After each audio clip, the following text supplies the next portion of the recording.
Hi walking fans, thank you so much for joining me on my little channel. This is all about sharing my experience of walking the magnificent Southwest Coast Path with you.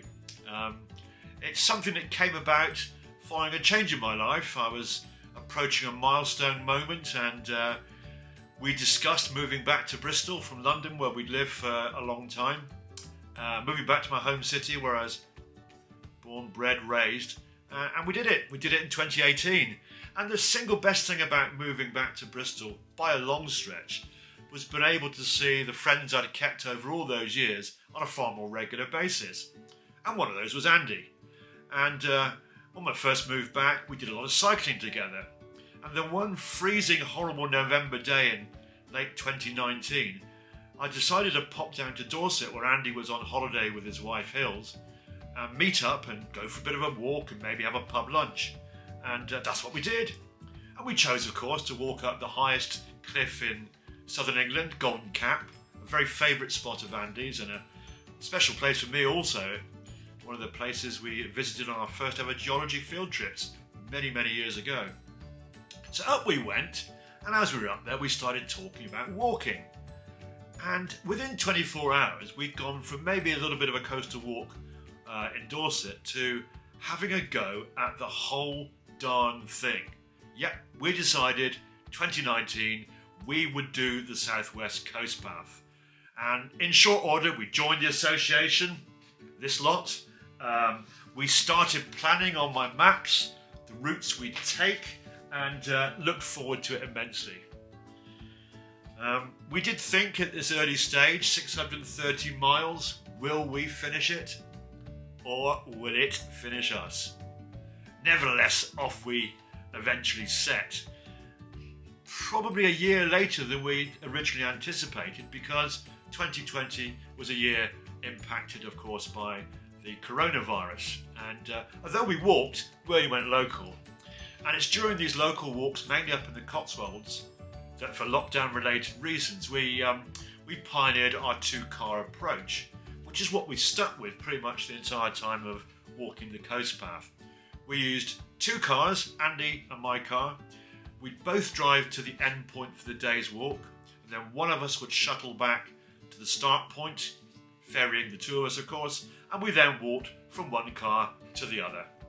And we did this over 50 times. It worked. A little bit of a hassle first thing in the morning, a little bit of a hassle last thing at night, but really not a great deal of pain. And anyway, we could chat about either the day ahead first thing in the morning, or reflect upon the joy we'd experienced on that particular day walking. And I have to say, it is a completely joyous experience. And I guess the only thing I'd really like from anybody watching these videos is, if you haven't already done it, do the Southwest Coast Path. You will not regret doing it.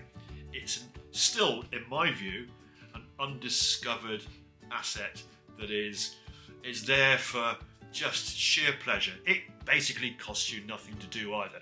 Okay, you've got to stay there and you've got to get to and fro. I do understand that, but you don't need much to do it. And if you can put one foot in front of the other, you can do it at pretty much any age. We're both in our 60s. We're both officially pensioners now. So April 2021 came. That was the month we did the first of our, as it turned out, 54 legs. And what a day it was. Andy had a habit very early on, and he kind of stuck with it, of wanting to do always a little bit more than the official leg in the guidebook. And we did that day one.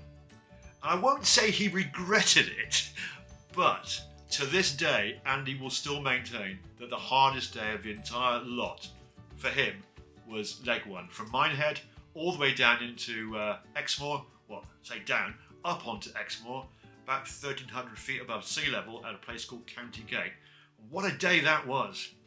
And we'd kind of fooled ourselves that walking the Cotswolds and the many valleys there was great preparation for coastal path walking. This was a level up. 16 miles, the best part of 4,000 feet of ascent on a glorious day, starting at sea level, by the way. We're right down on the seafront at Minehead, and up and over the beautiful coastal hills of, well, this part of the path is in Somerset. Fantastic. County my mum's birth. So day one came and went. Andy found it hard. I was exhilarated. He was too, really. And the expression on our faces in the selfie we took at the end at County Gate tells you everything you need to know.